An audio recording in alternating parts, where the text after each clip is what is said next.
I'm going to take you down into our basement, and this is the original basement, and this is where our heating system is, and this is where also we would take students when we have our emergency drills. So if we have a tornado, an actual tornado, the kids would have to come down here, and you can immediately smell the mustiness, and you can tell the age. So what do the kids think about going down here? They get very upset about it. So we have them sit, but I don't make them put their face on the ground. But I do have them sit with their legs folded, but you can tell the ground is very moist right now, and you can see where in the cracks it's just very damp already. Just to talk about maintenance of things, you know, this is a room that is very prone to flooding. So this, Tom, I believe is what flooded, right? In here? Yes, one of the backflow preventers flooded, and it is always wet down here. Now we don't have kids come down here, however this is where we heat the building, so it is important that this is a functional location. And this is actually pretty dry. It hasn't rained a whole lot lately, so many times most of the floor is all wet.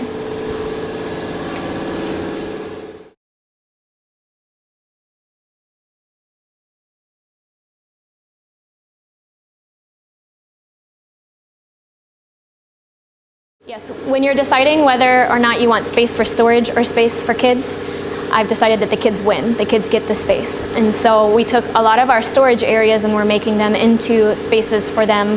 So for example, these items were all in an old locker room, and we're transforming that old locker room into a sensory room for students with autism. For many years, our students with autism haven't had a sensory room or a place to go so that they can get their sensory breaks that they need.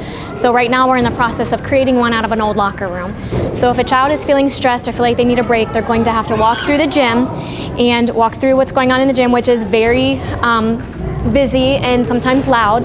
But they'll come back here and they're going to come into what used to be a boys' locker room, and hopefully the next few weeks we're going to have all of this room filled up with items that will help them exercise. So for example, a sensory swing where they'll be able to swing and kind of cocoon themselves, and then some different like bouncy balls, and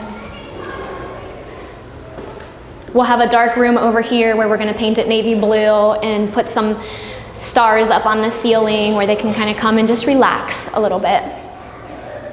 And all of this is important because our students with autism are very intelligent children, and they have the right to learn just like anybody else does, but sometimes when they're feeling that stressed or when they have too much sensory going on, they need a break. And this will allow for them to have that break so that they can then go back into the classroom and they can learn just like everyone else.